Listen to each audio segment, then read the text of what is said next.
so I think that that's why I have a different outlook. I can see both sides of it. But I was in the church for 22 years. And so that's a very long time, or maybe 20 years.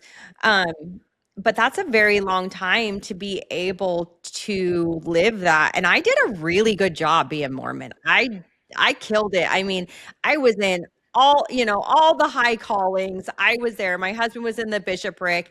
I was I was showing up by myself while my husband was already at 7 a.m. meetings with all of my children looking absolutely perfect. I was wearing 4-inch heels and I was killing it, looking like I was this perfect little Mormon wife. And yeah, no, I was pretending. But here's the thing. Why does everybody do that? Because you have this promise of connection. You have this promise of this eternal, not just the eternal family, but when you are in a position where you have your church is your family, right? It's connection. Like as humans, we thrive on human connection. And so you have this promise of this just constant connectivity. And then you're idolized, right? You're in this position where not only you have that, but you're like this prominent connector now, right? Like you have the ability to bring all these people together and do all these things. The reason for addictions, lack of connection. The reason for, promiscuity, lack of connection. I mean, it's we as humans, we need connection. We thrive on connection. And so all those things are used against us. It's why cults happen. It's why abuse is so rampant. It's why all these things happen, because it's like,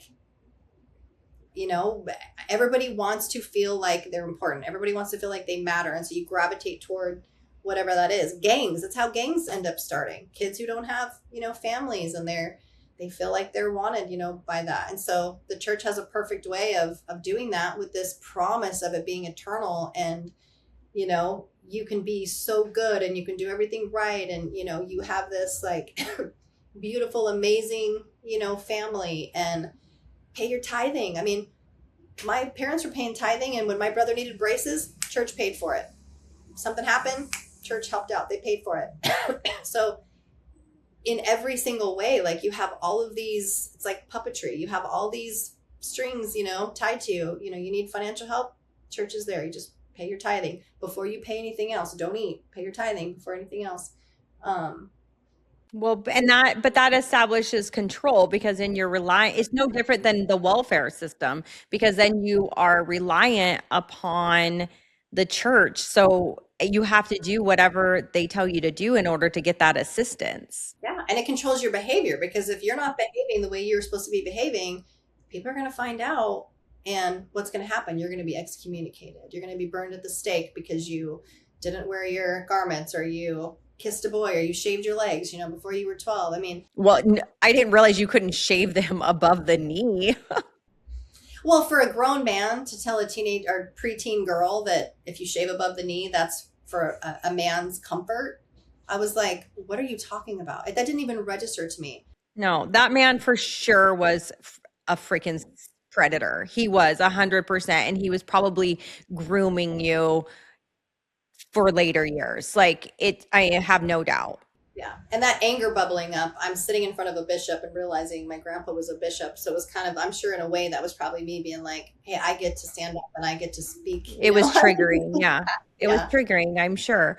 So you had said too, is that you had recognized in that girl that you were babysitting, you had recognized the signs. You had recognized that blood drawn, completely being drawn out of her body. Is there other signs? Because this, as a mother of daughters, especially, and I know that this happens to boys as well.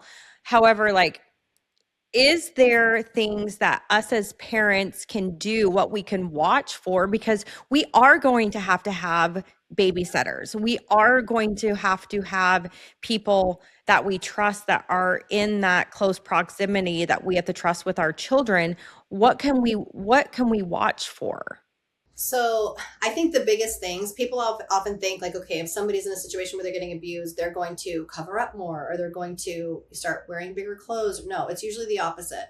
They'll usually start dressing a little more provocatively. And a lot of that is just to try and draw attention. And I feel like when you can't use your voice, you use other behaviors to kind of, find a way to call out for help.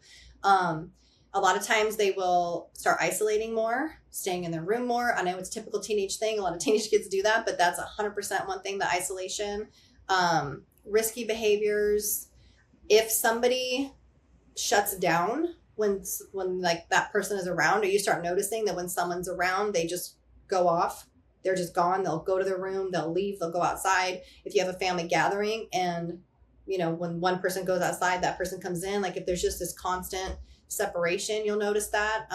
Hovering over other kids.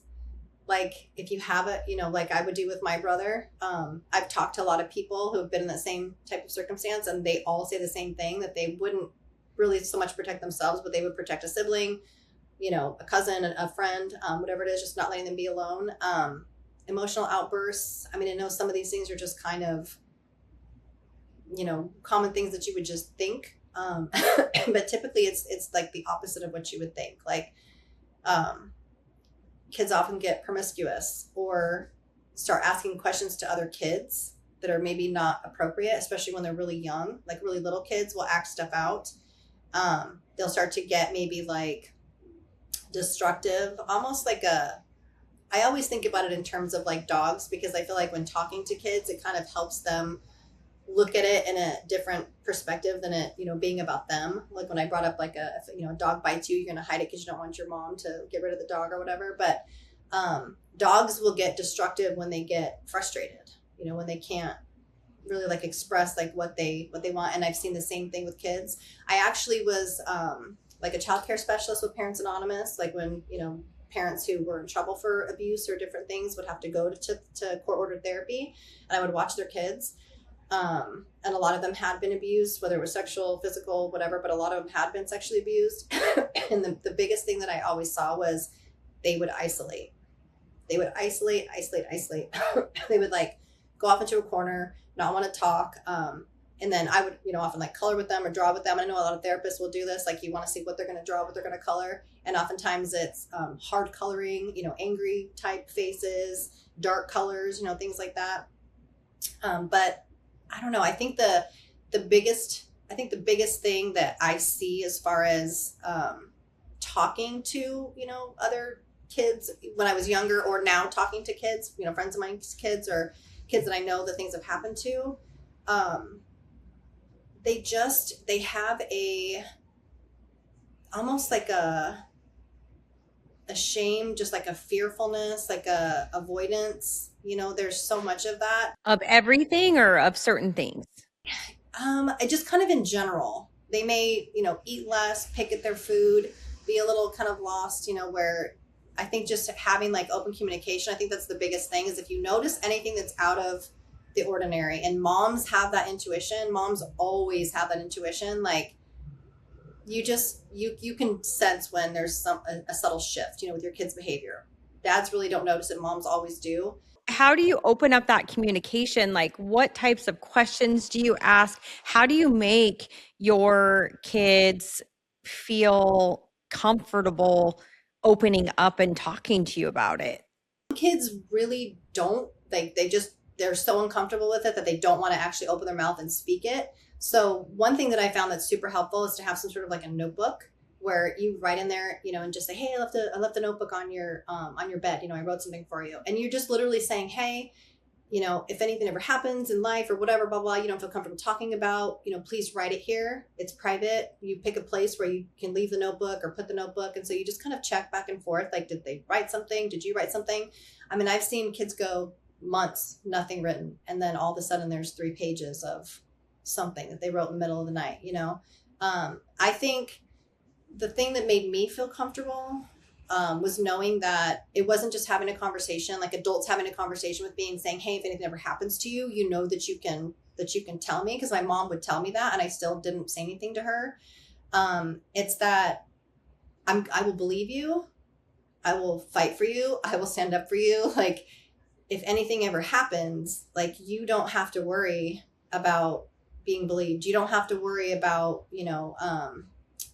if something ever happens to you and somebody hurts you and you tell, it's okay if this person has consequences. Like, you don't carry the burden of what someone chooses for themselves. So it's like making sure that they understand and know that, yeah, things will happen. If something ever happens to you and you do tell, something will happen to that person, but it's not your responsibility and it's not your fault. Like, it's not your fault. It's not your fault. It's not your fault. It's not your fault. I mean, that's the biggest thing that you can really truly make somebody believe, is that it's not their fault, because the guilt, the shame, all the things that victims carry with that is so heavy. The guilt of thinking something's going to happen to someone, if it's a family member, because it usually is.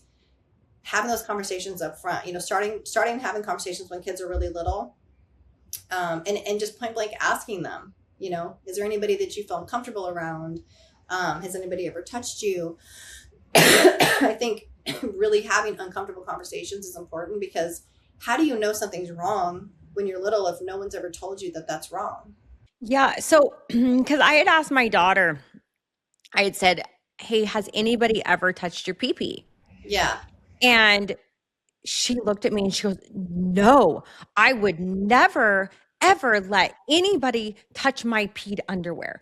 Even when I have a babysitter and it's on the ground, I will take it and I will take it to the laundry room and put it in there by myself. I don't want anyone ever to touch my pee. And I was like, she doesn't get it. She does not get it. She does not understand. She thinks I'm actually talking about urine, Yeah. and she doesn't understand Oh, thank what goodness. I'm Because referring. Yeah, but at the same time, I'm like, I would hope so.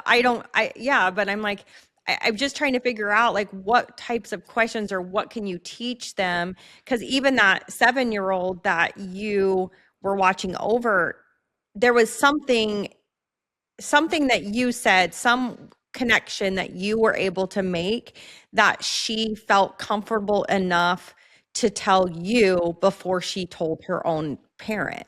yeah. Well, I do remember, I think, when I talk about connection, I sat her down so she was eye level with me and I held her hands like I was touching her. Like, it wasn't something where I feel like, having a conversation like that and just having it where you're just sitting across and it's hard to really feel connected to somebody if you're either looking down on them or looking like sitting just eye to eye level. And then I was holding her hands. Like, I wanted to make sure she felt safe and comfortable. And when she did start getting upset, I moved over next to her. I sat next to her. I was like, look, you're safe. I will make sure nothing else is going to happen to you, kind of thing. But I feel like you have to really create a safe environment. And I feel like having that connection, I mean, that's everything. And no one's going to feel safe telling you something if you're disconnected from them. You know what I mean? Yeah. I don't know, but just noticing subtle signs. I feel like the shutting down, change in behavior, change in dress, change in the way someone's talking. And it's so hard because teenagers do all that anyway. They come home one day and it's one thing, the next day it's 6, 7, or it's whatever else it is. They have all those things, but a real shift in something different than just the typical, like teenage stuff. But I feel like, asking questions, being direct, age appropriate, direct. But I don't think there's anything wrong with being direct, asking direct questions. And then I feel like age appropriate, every single kid should be talked to, should be spoken to, have an explanation. Because there is no way that public school would allow teddy bears to come in No, and do that sort of thing now. no, Like, no, not for sure so not now. is that something that parents can kind of do? I mean, obviously we don't need to dress up as teddy bears, but that we could say like these are places that you don't let people touch, Oh, and say that to them. yeah, absolutely. I mean, and using proper terminology too, so that kids understand. Like, they may have little, a lot of abusers will have little cute little names for a peepee or a butt or whatever. They'll have cute little names like your hoo ha or your teddy or whatever it is, so they don't associate it with a physical body part like a kid won't, because they're not understanding. It's not like in medical terminology, so to speak. But I've read a lot about that. Even my own therapist was like, when I was younger, if you have kids, like, use proper terminology because the kids will, they'll understand that more. And then the other thing, gosh, it just left my head. Oh, one of the biggest things that I found, and it's with adults or kids, it doesn't matter if it has to do with abuse, if it has to do with, something else. The best way to actually learn something and for it to really stick with you is to practice it. So like you can talk to somebody until you're blue in the face and like, yeah, I get it. Nope, no one's ever touched me. Yeah, great. Okay. What would you do if this happened? Stand up and say it to me. Like have your kids physically say, that's not appropriate. You are not to touch me. I'm going to tell somebody or whatever it is, but like just the same way that you would, like I used to practice with my daughter. Hey, I'd come up behind you and grab you, fight your way out of it and scream, because I would tell her like one time in the store, she took off and was hiding in a rack. And I was like, if something happens to you, like, what are you going to do? And she was so quiet, meek and shy. And I'd be like, no, like I would take her home and make her practice it. I'd be like, not in a scary way where it's like the world's bad and, we're going to practice kidnapping. But age appropriate, like if something ever happened, and I grab her from behind, I'd tell her, pick your feet up. Just pick your feet up so all your weight falls. And then you scream as loud as you possibly can.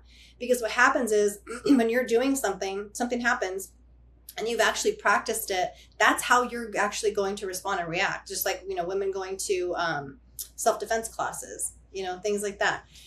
When I was trying out for cheer in high school, I would practice a certain move, like kind of half, where I would just like lift one leg and be like, okay, I know it's that move and whatever. When I did tryouts, that's exactly what I did. I didn't even do the full jump because I had practiced it thinking, well, I know that. And in my head, I'm just going to do it this way. So it's like your body will respond, your mind will respond the same way as what you're kind of prepared for. So is it sad and sick that we live in a world that we have to prepare our kids for things like that? Yeah, but it's also reality. It's reality. It's, we can't put our heads in the sand and be like, well, I don't want to traumatize my kid by telling her that somebody could kidnap her or somebody could touch her or whatever. Well, are you going to not? And then the first time that something, happens, it happens with somebody who decides to victimize her because they know that she's a weak link. I mean, they can smell them from a mile away. Well, and the reality of it is too, is that I feel like it's growing. I feel like it is growing. I do not remember because, yeah, because I mean, even like this happening when I was younger, I don't remember, like it was very rare. And if it happened, it was, I mean, it was huge. But also that was more like people went to freaking jail, people went to prison. And so now they're on the registered sex offenders list. And so then they're not able to have access to these children because everybody knows it's out there. It's on, it's on a registry. And so, but there is so many people now that they are not reporting it. So they just think that if they can take care of it or if they just cut off that person from their family, then it protects my kids. Well, okay, what about everyone else? What about that continuing to happen? And there's no justice for the kids that this happened to, and probably adults at this point.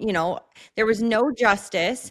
And also like it needs to be reported to the police. It can't be just something that is like taken care of through therapy. They need to be on that registered sex offenders list in order to protect everybody else. And I think that's why it's growing, because it's just like a lot of the kids that are abused, right? They do end up abusing others because it's just a cycle. It's a pattern.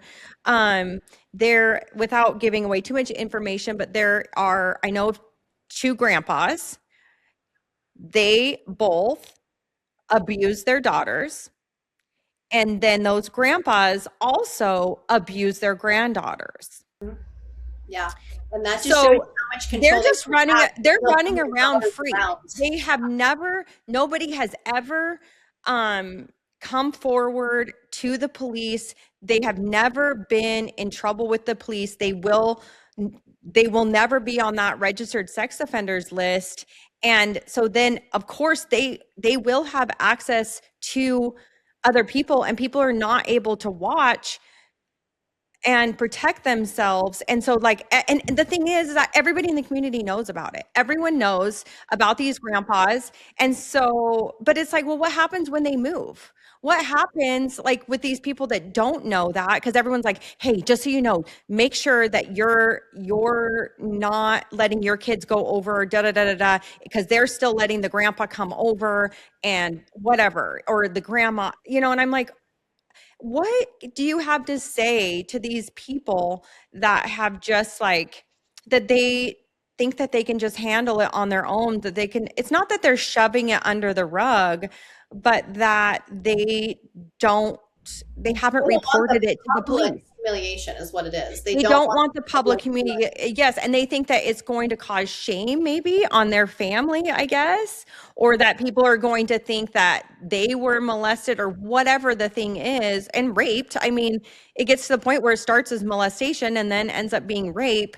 And like, yeah, what do you have to say? Like, any words of advice to help encourage these people to go to the police and have justice for their kids?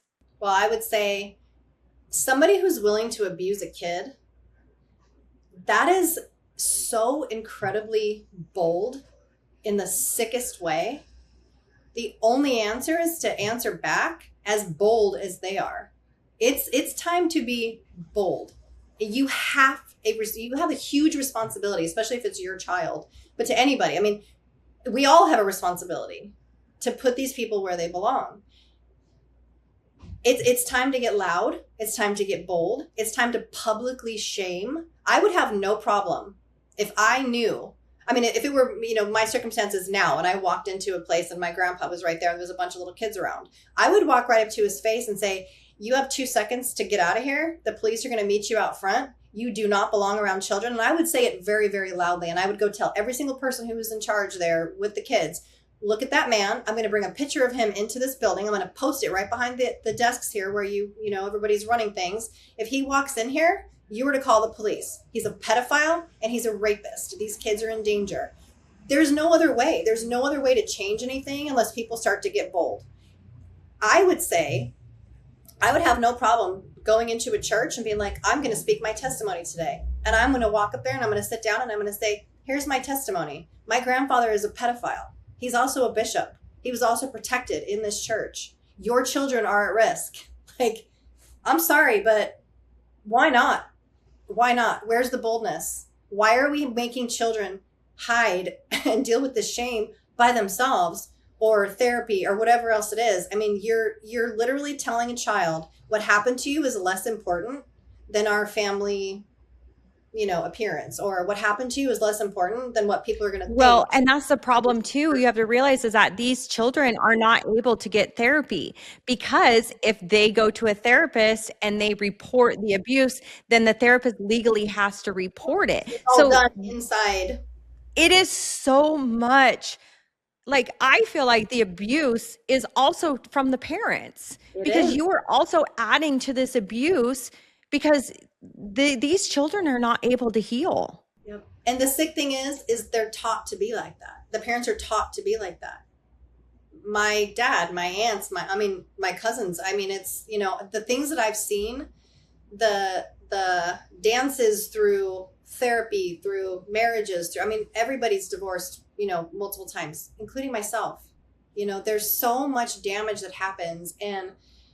But when you're a kid, especially a kid, and you're not protected and nobody speaks up for you, you become someone who is afraid to speak up for someone else. It's generational. It just keeps going. So, you talk about breaking change, you talk about, interrupting cycles, all these things. You're doing it by having this platform. You being willing to speak up and speak out against the purity culture, against the church hiding these things and protecting these things, and giving a voice to people who have experienced these things. You're doing it. You're doing it. You are taking something that you may not have felt like a personal responsibility, but as a human and as a mom, you're taking this on. You're taking this personal responsibility to say, look, I'm going to give a voice to the voiceless, and the passion that you have behind that. And not knowing. I think I'd read something where it was like you were nervous to start it or you weren't sure, or whatever. And it's like, I always say, like, when you build it, they will come. Like, you build it, they will come, because you're given a gift. You're always given gifts. Like, all of us are given gifts for a reason, and you feel passionate about something and you don't put that out into the world and you're not using that gift, like it like rots inside you, but when you truly do what you feel called to do, and you're living with purpose and you're putting your passion out there, like, you change lives. It's generational change, not just the Dunn-PART. It's generational change. It's not just, oh, we're just going to sit on a podcast and like gossip about, what the TV shows or whatever. And there's a lot of that out there. Everybody just wants to be seen and everybody wants to have likes. Everybody wants to whatever. But when there's purpose behind it, it changes things. It truly changes things. And when I say it's generational, I mean it. It's generational. Like, what you're doing for your daughters, what you're doing for your family, what you're doing for your community, what you're doing for people who are living with these things actively right now in the church. It's not pointing fingers and saying, all you people who think you're holy. No, I mean, I know tons of people, relatives included, cousins, family that I'm so close to, that are so deeply ingrained in the church, and they are the best people I know. And I love them and respect their walk and, everything. But they're not abusing kids. They're not, they're not out like living their lives like this. I mean, they're active, generous, beautiful, amazing people in their communities, and they're treating everybody, with kindness and love and all of that. But to take on something like this, I mean, you are cultivating change. You're not just talking about it, but like, you are cultivating change. It's generational. Opening your mouth and saying, look, like, I'm going to say the hard things. I'm going to say the hard things out loud. I'm going to bring other people on to say the hard things out loud. Like, we have to shine lights on it. That's the only way it gets seen. That's it. Well, and I couldn't do this on my own either. Like, it's not just my stories, because I don't have the same experiences as everybody else, but we can all connect with each other, and we can all use some tools that from other people's lives. Like, you even talked about watching your mom, and she made mistakes that you didn't make because you watched her make them. Like, but everyone has a story, and everyone's story truly matters, and everybody is so remarkable. And I mean, I love it. I love connecting with all of these people. So many people message me with all of these hard, heavy things. And my husband once was like, how do you do this? Like, how do you, even today, he's like, tomorrow's going to be heavy. And I'm like, no, like, I honestly love it, because if it, like you said before, if it can change one life, or if me responding to one DM helps somebody feel better, like, I respond to every single message, unless it's an asshole, like, Yeah. or somebody, exactly. But Yeah. like, I respond to every single person, and that is coming from me directly. I don't have anybody sending, handling my page, but I I truly deeply care for every single person that I come in contact with. Like you and I will 100% connect in beliefs. I have no doubt. Like, it's just Where are how we going I'm driving after this? yeah, it's just how I'm wired. Yeah. But also especially within the church, is that yes, there's amazing people within the church. There truly is. Unfortunately, the way that the church is set up, it is set up as a breeding ground for pedophiles. It's set up to oppress women. It is set up to control everybody. And humans that should be able to make their own choices and really find out what they want to do, what they want to be, are unable to do any of those things because they have to fit into this mold. They have to do this checklist. Yeah. And like, I was even talking to the polygamist that was on before, Amanda Ray, and she was like, like, people, how do you even find out who you are if you are always told this is what you have to do. You have to follow these steps. No, you have to think this way. You have to do these things. You have to dress this way. You can only drink these certain things. You, whatever it is, like you are never free to be what you want. No, you can't have tattoos. Okay, like whatever it is, like you are controlled so much, so you never get to truly find out who you are. And my husband has struggled with that way more than I have because he was raised in the church and he was controlled every single aspect of his life. He didn't want to go on a mission. He didn't want to go on a mission. He wanted to go play. Very, very high with missions too. Very high. Yes. But they throw these kids who are not out into the wind. Because he knew that if he didn't go on a mission, like, I mean, there was so much shame behind it. And you're basically told that you're not going to find a wife. You're not going to find anybody that's going to marry you. And that controls you. That fear controls you. And, you know, like he was an amazing water polo player. He could have played at UCLA and he wasn't able to do that. He had to go on a mission. And that's something that haunts him and will always haunt him. And it's just so sad to think like he's not the only one. There's so many, and he's been able to luckily help a lot of young boys that, you know, struggled with not going on a mission, and him say, it's okay. Like you can pick your own path. There was another kid that came home off of his mission. He was out there for a couple months and came home early, and he's like, I just can't do it. And there's so much shame. And even though his own parents were like, we still love you. Like they honestly have been so gracious to him. But for him to hear it from somebody else that's not a family member to say like, hey, it's okay. So Like, important. yeah, it's so important to know that there's people that don't shame you, that still like you're going to do amazing things.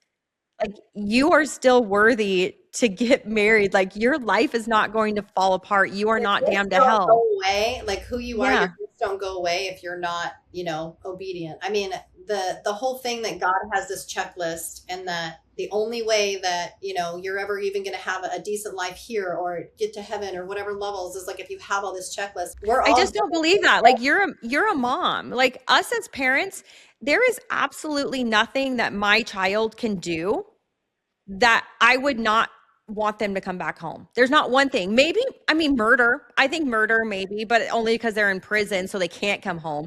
But I mean, but you know what I mean? Like, this is such an important thing too when you just said that about nothing that your child could do.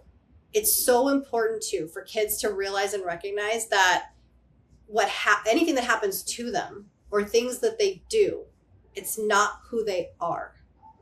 So kid was abused, I was abused, it's not who I am. I made bad choices, it's not who I am. Nothing your kid could do that would ever make you not love them or want them to come back home, right? Is making sure the kids understand that I love you even if they make a bad choice. I may not love what you did, but I still love you, right? It's the behavior, it's not the person. But that plays such a huge role in like healing and, you know, things from abuse, kind of like it's not your fault. But yeah, like the going on a mission thing. I mean, do you really think that there's a God that says, here, I'm going to give you all these gifts, right? I'm going to make you so gifted when it comes to sports or whatever it is. But if you don't go talk to people in some faraway land for 2 years, I'm going to take it all away from you and you're never going to have, you know, anything. I mean, and your entire life is going to be unhappiness because you didn't go on a mission. Like I just don't believe that, but that is what the church teaches, and it's really fucked up. yeah, because what is it for? At the end of the day, they want more members, whatever else, but it's all monetary. It's all tied back. Everything is even the control. Mormon Church is the richest church on earth. They have what's called these is it called shell corporations? Oh And yeah, yeah. so yes, so they have these shell corporations, and any accountant that talks about shell corporations knows that that is just a way to, you know, for tax fraud. And so not only are they doing that, but that's also how they're able to invest in all of these things that the church is against. Like the church is against coffee. The church is against so many things. I think I want to say it was like, oh, is Budweiser like, so like they own all of these farms, right, with the barley or wheat or whatever is makes beer, and they sell it to Budweiser. They're like one of the largest like I mean, contributors to as that. long as you're wearing your underwear when you're selling it, you're good. You're protected. Yes, exactly. But then the thing is, to be honest, like that hypocrisy doesn't really bother me. My biggest thing is how it affects people's lives. Like where it affects young girls. Like even my daughter, I was telling you, she wanted to be a doctor. And she had her church leaders tell her that that wasn't going to work with her being a stay-at-home mom. She needed to become a nurse so that then she could just work, PRN, and she could work when her husband's home, da da da da da, right? Like I'm like, how dare you? My blood pressure going up. I know, but like also how dare you think that you are allowed to talk to someone else's child? The amount of overstepping, even this man, this bishop talking to you about shaving your legs, that was none of his business. If somebody needs to be talking to you about shaving your legs, it is your mom. That is the only person that should be talking to you about it, or your friend. I mean, I think I learned how to shave my legs from a friend. Like she was like, "You're doing it backwards." Like I was like, you know what I mean? Like I was like, "Oh, okay." Or don't apply as much pressure so you don't cut not yourself. a grown man, especially not talking grown to you about man. the sexual preferences of men and where Yes. you're shaving, and I'm like, And then tell me, when you're shaving your legs, are you in the bathtub or are you in the shower? Like, what in the actual fuck? yeah. I And it hope goes that right man is along with alive. I hope he is alive, whoever that bishop is. Someone send him this clip. I'll be like, but I mean, seriously, and those are very tame questions compared to what's usually asked. I mean, because what happens if a girl, okay, well, oopsie, she went on a date and things got crazy and she slept with someone and she's 16 and her parents, well, now you have to go sit down and talk to the bishop and you have to tell the bishop what you did. So what? She's going to go sit there with a grown man, and guess what he does? He asks for the play-by-play. He wants to know, what did you do? How was it? How was this? Did you like it? Did it feel good? What did it make you? I mean, Did you have an orgasm? Did he have an orgasm? They're asking all these questions, and it's like, at what point does this have anything to do with religion at all? I mean, the sickness. It's like, and then, okay, well, now you need to come back in a week, and we're going to talk again, and we're going to see if your thoughts have changed or if anything else has happened. I mean, for me to be asked when I was 12, has a boy ever put his tongue in my mouth? And I was like, no, but my grandpa has, and he's a bishop just like you. Like, I wish I would have had that type of like snark and, wittiness to think of those things then. But what are these people doing? And how is it still happening? And how has it not been? I mean, I've heard little things of it being called out, here and there, especially, the last couple of years, but how is it still a thing? I don't know. And I am getting these comments because, there's all of these, what do they call them? Apologists. Oh, Okay. So there's all of these apologists that are on my page, and they are saying like, no, parents are allowed to go in with their kids. And I was like, okay, to be clear, I raised 5 kids in the church. And well, really 4. We kind of stopped right when my daughter. I actually wouldn't even take her to church. Like I was like, she was a baby, and I literally would go teach my lessons, and I left her at another inactive member that also stopped going at the same time, because I was just like, I'm not doing this. Like I'm not subjecting another child, because I knew I was on my way out, right? Like I knew it, but I was still going through the process, and I was still going for the young women, really. Oh, so these apologists, so they're saying, yeah, they get to go in, and the parents go in, and I was like, I was never allowed to go in when the bishop decided to tell my son that he was no longer allowed to pass the sacrament because he was playing sports on Sunday, and because he was wearing a bow tie instead of a straight tie, and he couldn't take the sacrament anymore, and he wasn't going to be able to get a temple recommend to go do baptisms for the dead. Oh, and also he told him that like his parents are terrible for allowing him to do that awful sin of playing basketball on Sunday as well. So I wasn't allowed to be in there with my son when the bishop was explaining all of those things, and that was only like 4 years ago. It really wasn't that long ago. They put themselves above you. The church is above the parents. Like it's like these leaders that are like, they have absolute, just because they're men, they hold the priesthood. Okay, great, wonderful. Okay, so just because they're the priesthood, they know more than I do about my own child.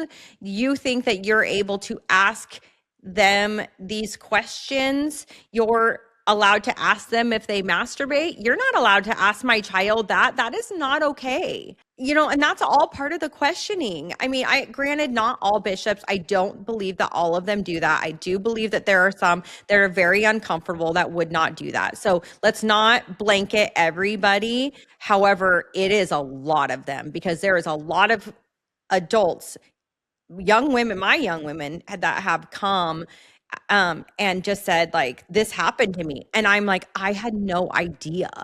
And that, like, with bishops, I knew. Like, it's really messed up. And there needs to be more awareness of that. And like these young girls, they should know, like, their education is important. Their career is important. They don't have to get married early. And there is such a push to get married early and to have these babies early, because it gives that control, right, to the church, because you're stuck. Yeah. And then your men, your husbands, like your husband when you're pregnant 21, well, yeah, he can go around and he can have sex with whoever, because you're stuck. You're stuck. You are also probably blamed for his bad decisions. It's your fault. yeah. I was sick when I was pregnant. I was very sick when I was pregnant. So I could, obviously I wasn't doing anything to take care of him. So he's free to do what he needs to do, kind of thing. Your fault. Yeah. And it's so crazy to me that so how long had you been married before you had your baby at 21? I got pregnant our wedding night. So I literally had a wedding night pregnancy. 9 months, had the baby. So you got married at 20 or 21? I got married at 21, had my son at 22, was divorced by 23. Yeah, I found out about like everything that had been going on when my son was 3 months old. I kind of knew. I mean, I knew like the girl that was in my labor room was supposed to be a friend of ours, like dating a friend of ours. So she was around a lot. But I was shocked that she was there. Like, why would he call her and tell her that we're at the hospital and I'm in labor? It was just weird that she showed up. Like, she's trying to wipe my head with a cloth, the whole thing. And I had to have the nurse kick her out. I had my suspicions, but I couldn't prove anything. But when my son was 3 months old, I found a bunch of stuff and had everything confirmed, and called her in the middle of the night while I was up nursing. And I was like, hey, do you recognize my voice? You know who this is? And she's like, no. I was like, well, maybe I should put my husband on the phone. I'm sure you recognize his voice considering you're fucking him. And she was like, oh my gosh. She's like, Michelle. Well, ding, ding, ding. Winner. Like, so I basically just told her off, and I was like, you're lucky that you're 2 hours away from me, because things would be a lot different if you were, within walking distance or like close by. But I just basically told her, like, I called her mom even, and I told her mom, because her mom was this like super Christian, and I was like, she brought her mom around me. Like, her mom was around us. Like, it was a whole weird thing. Called her mom and told her mom. Her mom ended up kicking out of the house, and I was like, play stupid games, win stupid prizes. I'm not sorry, because, But that goes back to just like, that's not something to shame. Like, that's something that you out it. Like, tell on them. Like, she's like, well, I didn't know in the beginning. I'm like, what about when I was laying there on the verge of pushing? Did you know then? Because I'm pretty sure you spent the night at our house. And I was like 8 months pregnant and she got a flat tire. I drove to where she was and helped her change her tire because she wasn't capable of doing it. And I was at 8 months pregnant.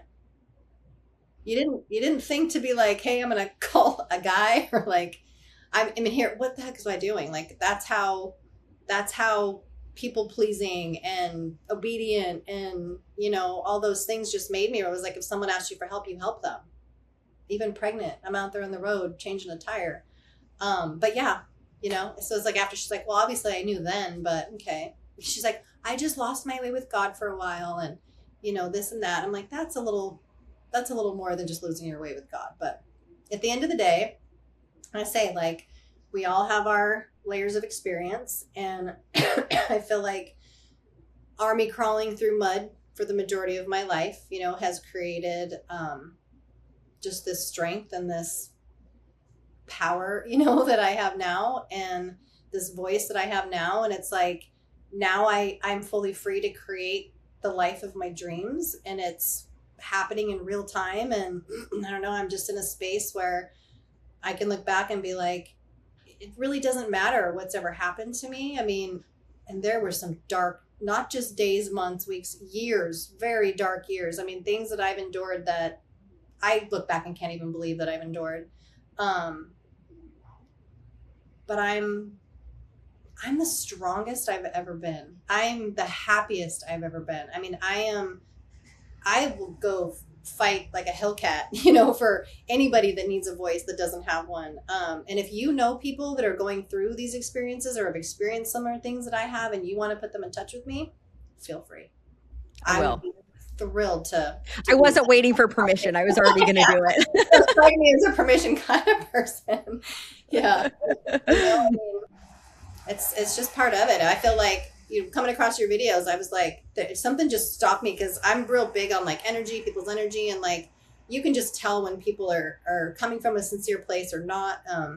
And I just was like, there's something here. And I was looking, I was like, I thought I was going to be scrolling through like videos and like just tons. And I was like, this seems like it's actually kind of new for her. And I was like shocked. I'm like, oh, keep an eye on this one. I was like, oh, send it to my mom, message you. I was like, I don't know what I'm doing. I'm just guessing my way through this whole entire thing. I'm like, I even just like barely created a TikTok. Like, I think it was in October or November. I was like, oh, because apparently you can't just do a podcast. You also have to be a creator. But you know what? That's how it happens. Like, the thing that I love, that's the things that makes me excited the most, is that things that just, it's not like, hey, I'm going to do this and it's planned out or whatever. Like, the things that are just born organically, and you cultivate them, they just grow, and the right people come, and it just turns into this, I mean, what you're doing is amazing. It's amazing. So I want you to tell your love story. I want to tell everybody, like, because you basically said it was like The Notebook with a Nashville twist. Yeah, it's a little Notebook meets Sweet Home Alabama kind of thing. Yeah. So, I had been, when we met, we were in college.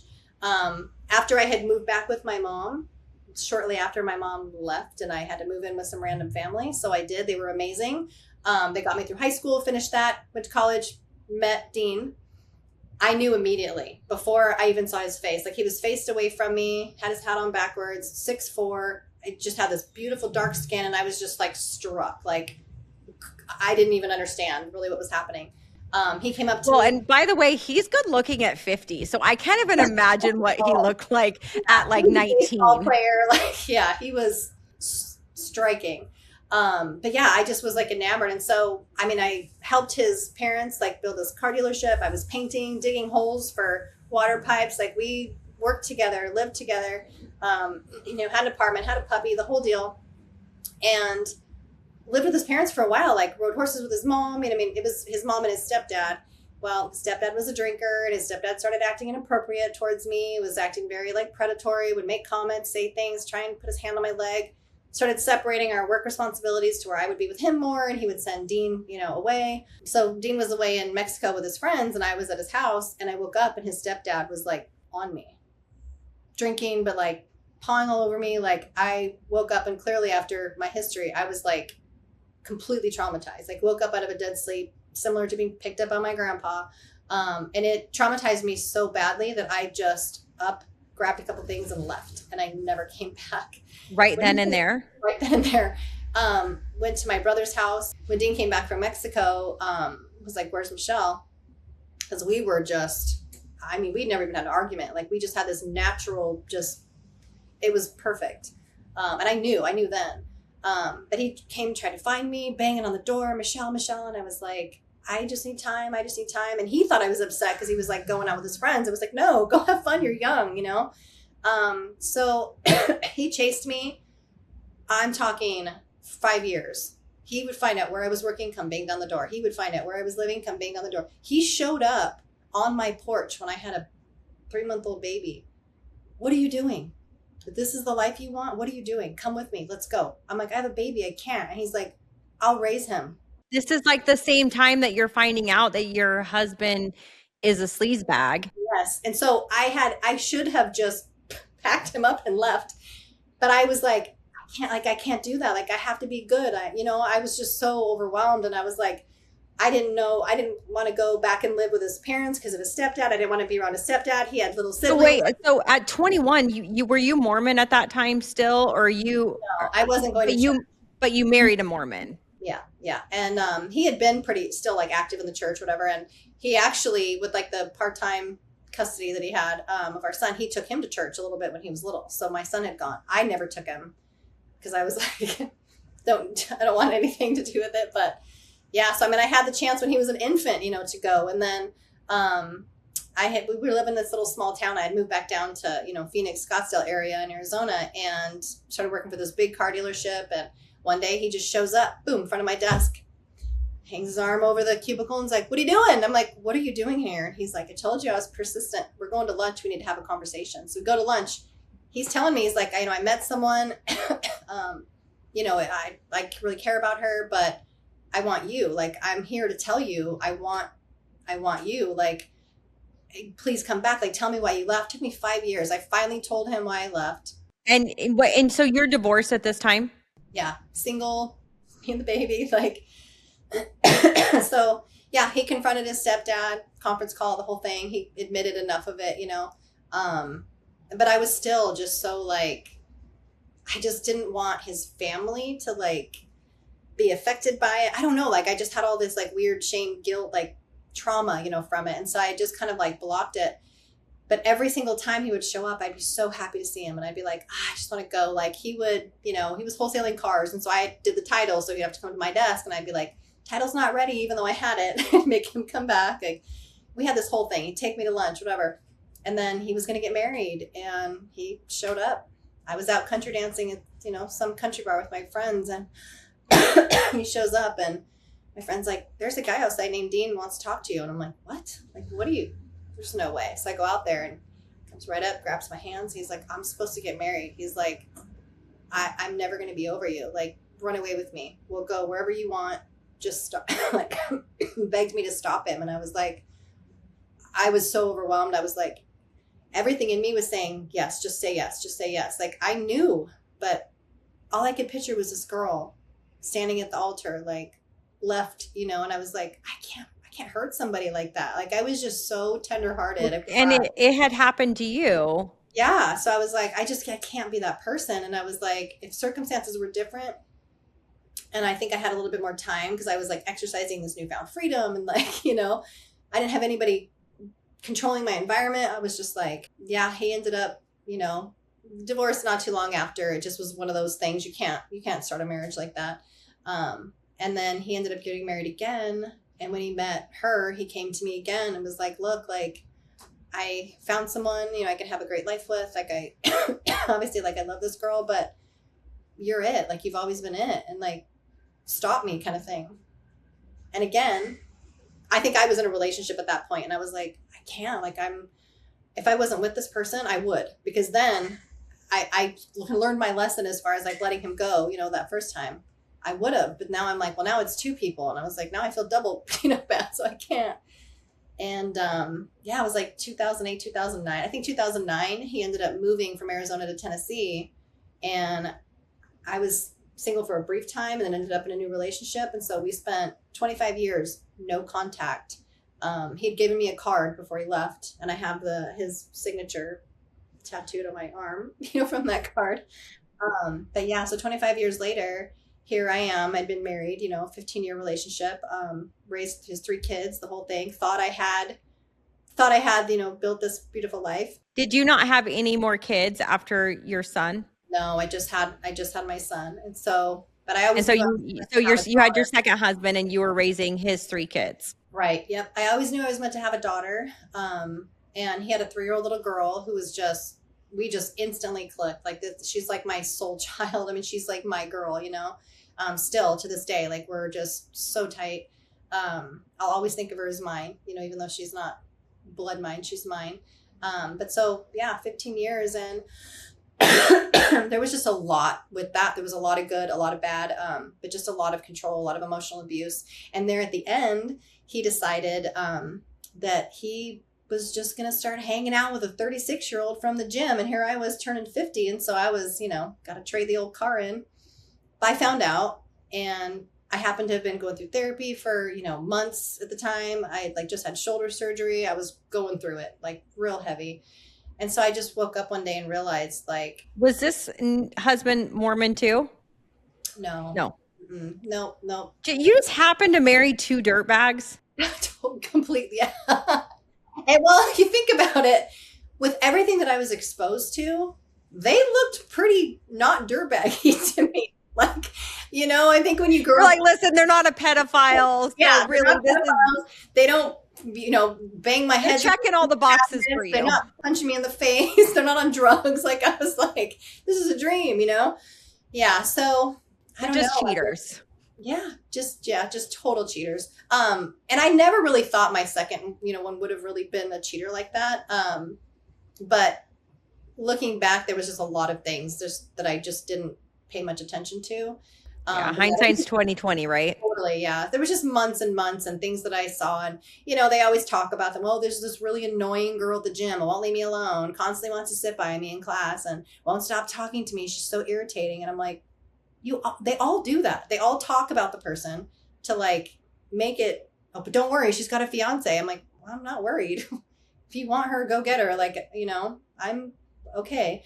But yeah, I was just going through therapy and just really getting my voice and getting stronger and all these things. And so it was but when everything blew up, it was such a kind of a shock. I think just realizing that had this house of cards, and it all happened just this big blow up. And so, but I had been in touch with Dean's siblings through all these years, more in touch with his younger brother the last few years since he had a daughter. She's 5 or 6 now. And I was going through this box looking for pictures of my son as a baby, and found all the cards, all the letters from Dean. I even had the piece of paper that he wrote his phone number on still. I had everything. And I never saved anything from anybody, but I had everything. And I was looking at it, and I found the picture of us from college that I sent you. And I just sat there and I was like, how did I let this happen? How did I lose him? I was just mortified. I just felt more alone than I'd ever felt. And I was like, I'm going to be starting over at 50, 49, but starting over at 50. And I was just accepting that, but then realizing that he had gone on to have this life and family and whatever. And I was like, I'm such an asshole. I was like, what is wrong with me? And then I posted something, being upset, going through therapy, whatever. I was like, I'm going to burn my house down. I just was I'd had it, and his brother saw it.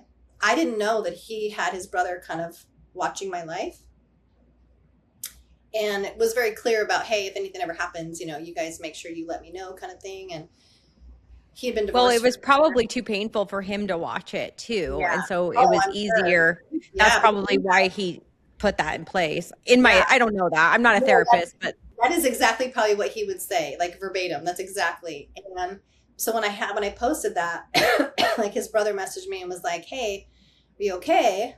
And I was like, no, my whole life just blew up and I'm just going to burn it all down, kind of thing. I didn't say that, but I let him know that I kind of didn't really want to be around anymore. It was just this huge thing. And I was just, I don't know, it was bad. What do you mean you didn't want to be around? You were having suicidal thoughts? Kind of, yeah. I went through that whole thing where it just got really dark because I was I've army crawled my way through life, my whole life.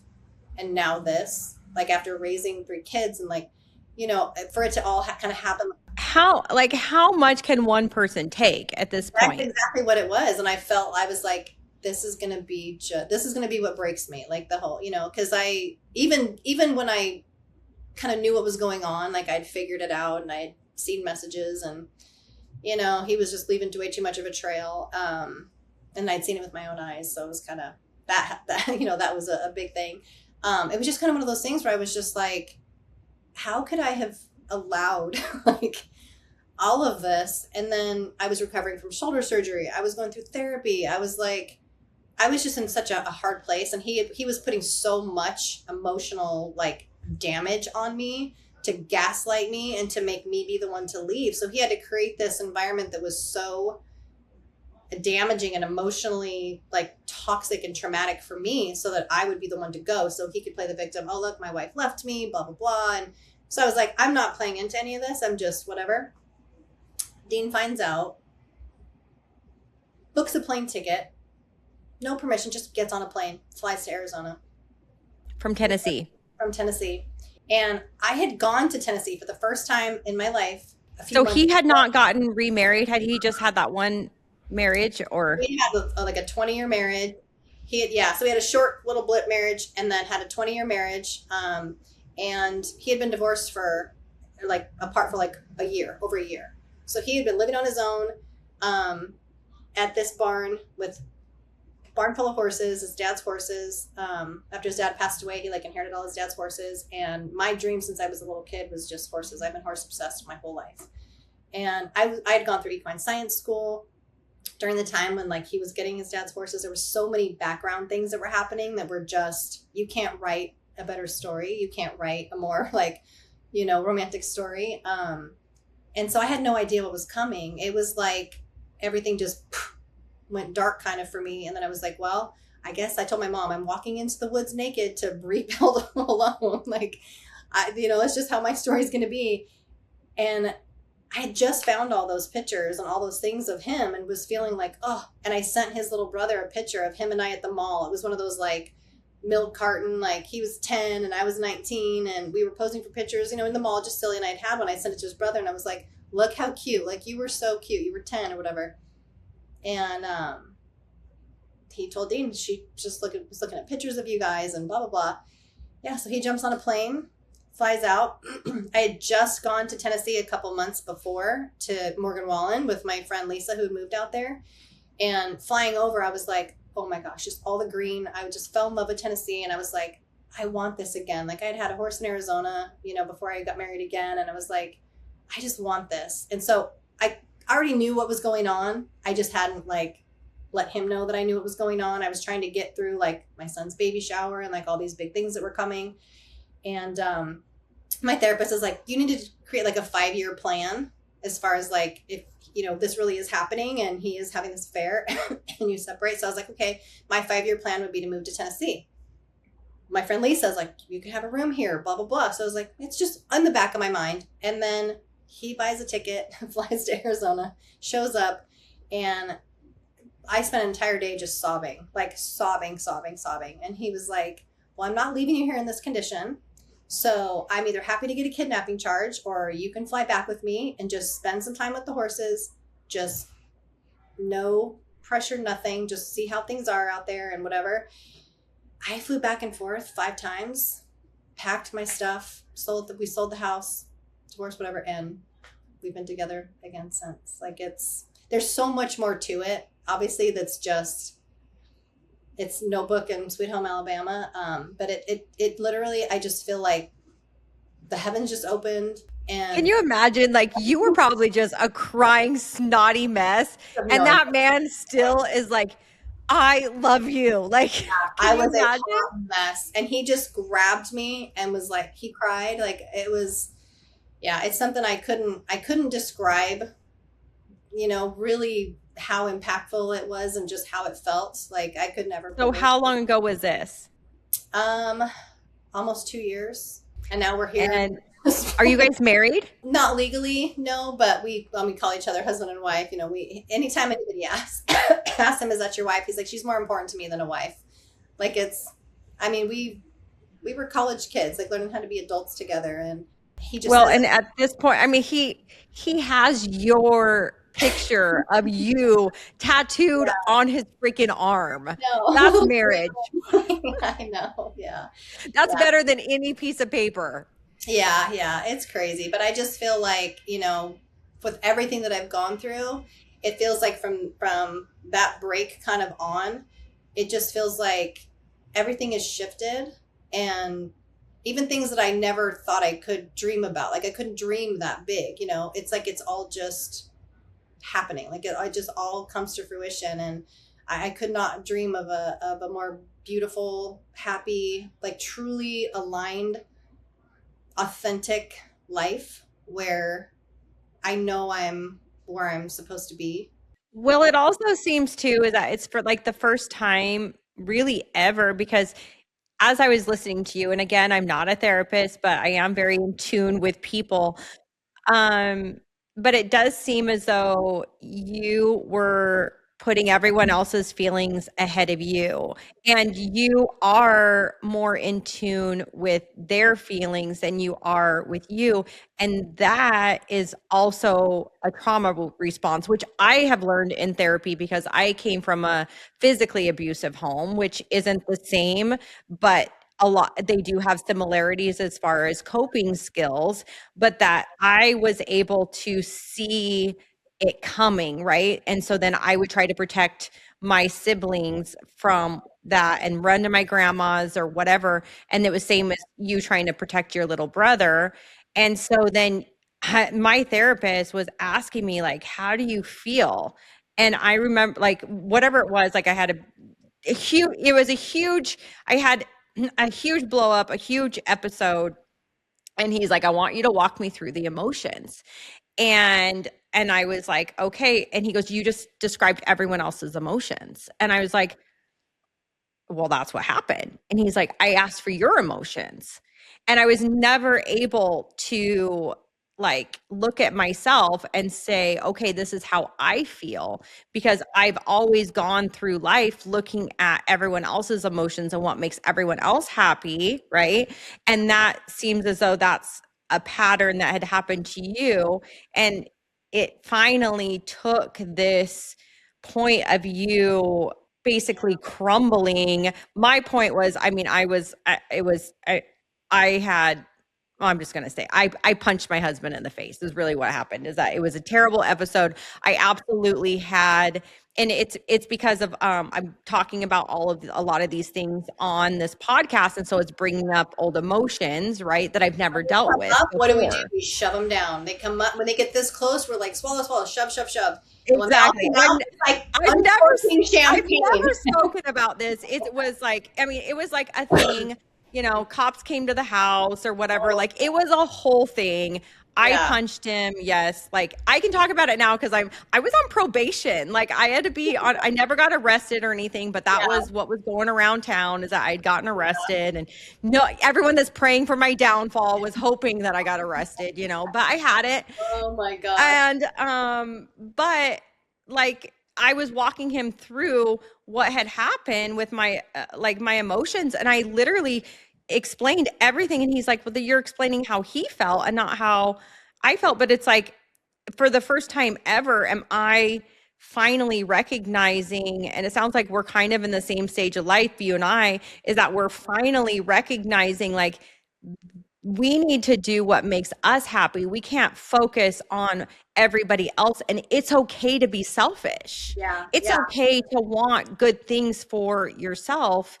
Even doing this podcast, my kids are like, you don't have as much time for me. Well, yeah, no shit, because my Yeah. entire life was around you guys. No, here's But guess what? I'm a You're person fine. too. Yeah, I did a great job. You guys are fine on your own, okay? Like no one's standing over your shoulder anymore. Like this is your life, baby. You get it. You figure it out.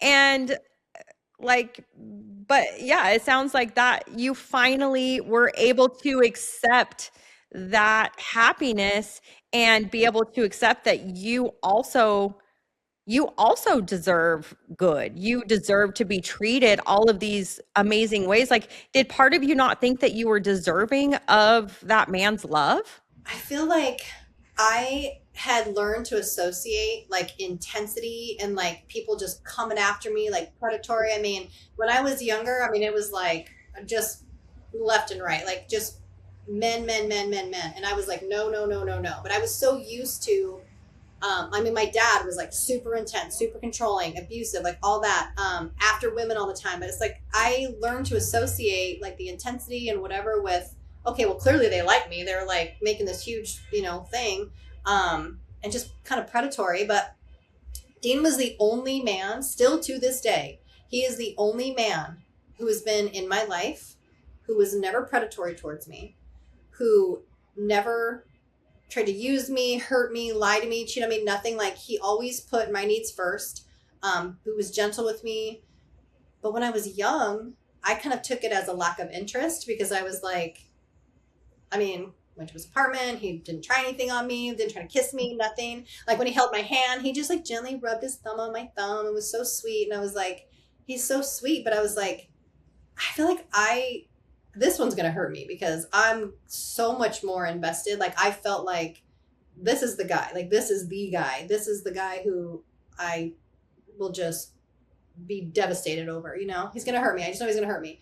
But he never did. I mean, you know what I put him through? I mean, goodness, like, he would chase me all over the freaking earth. And I was like, no, can't, nope, can't, sorry, whatever. Never once was he like, she's a bitch, she's you know, whatever. He just kept coming. He just kept chasing me because he was like, no, I knew you were it. From the moment I saw you, I knew you were it. And he's like, I'm as persistent as they come. 25 years, nothing. Done. Didn't care. Like, he was just like, I knew someday. He goes, I thought we were going to be 60. And I was like, well, thank goodness we have a little extra time where, you know, kids will be young and run around, have fun. But he's like, you know, I knew, but he was just never predatory or aggressive or abusive or any of those things. Like, the things that I was used to, the things that I just learned. Well, my dad is this way, so he must love me. My grandpa is supposed to love me. Like, all these people are supposed to love me. He was just the kindest, most pure soul to me, and always has been. He's still the same way. But I think I finally just recognized and realized, especially going through real intense therapy. I mean, I was doing the whole EMDR, like all of it.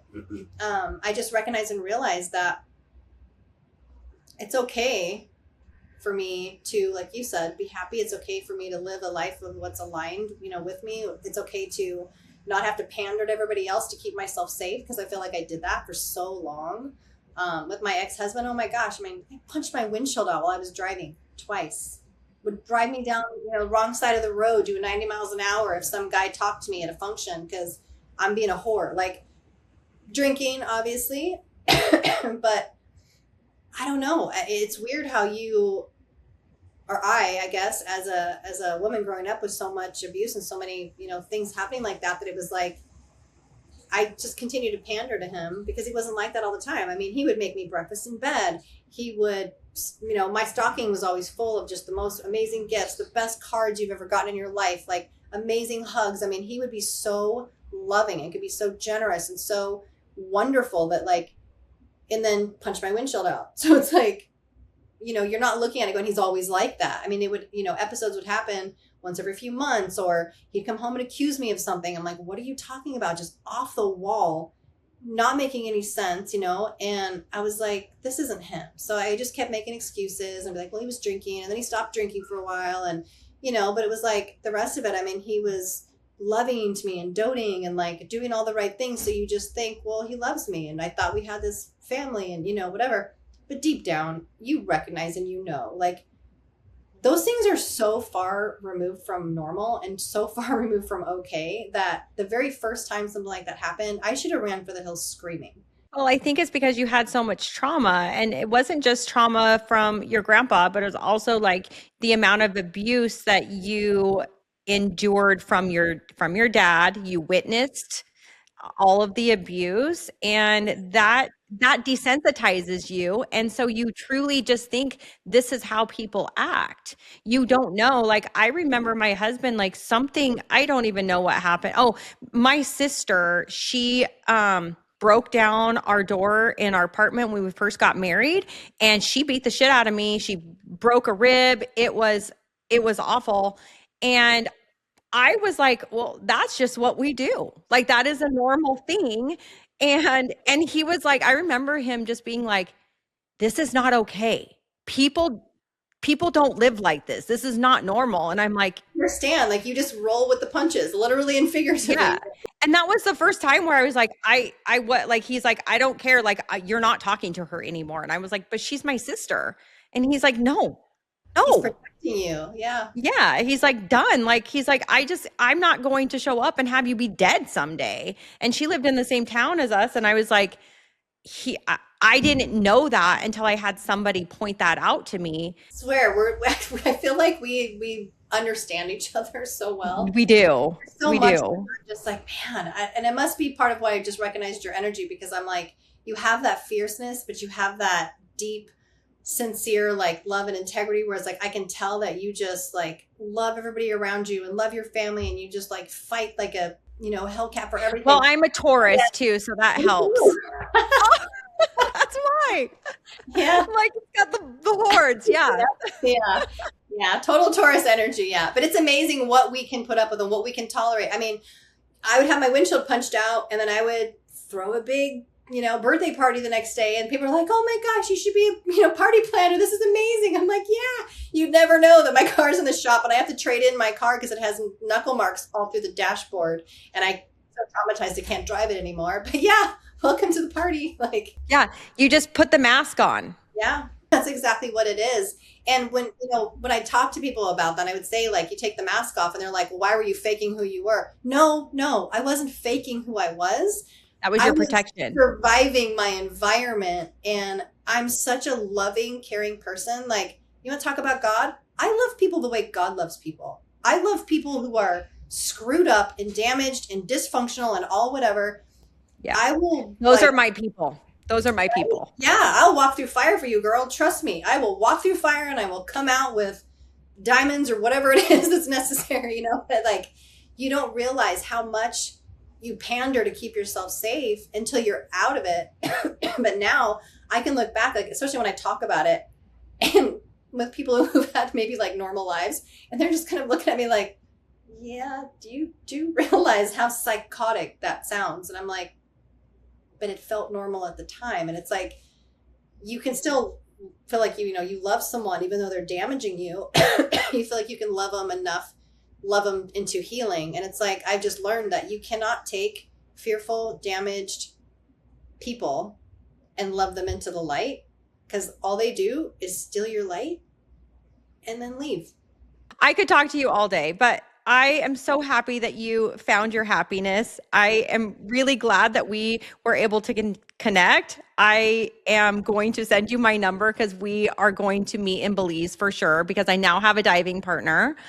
But anyways, enjoy the rest of your trip. And I'm obsessed with you. I hope that you're obsessed with yourself. Yeah, I have a newfound obsession with myself now too. Well, thank you so much for sitting down with me. And I wish you nothing but all the best and another, 50 years of happiness that you get with this man that you are in love with. Thank you. Thank you. No, I'm Oh, so you're glad welcome. I'm Same, looking me forward to too. the future. Same. All right. Okay. Bye.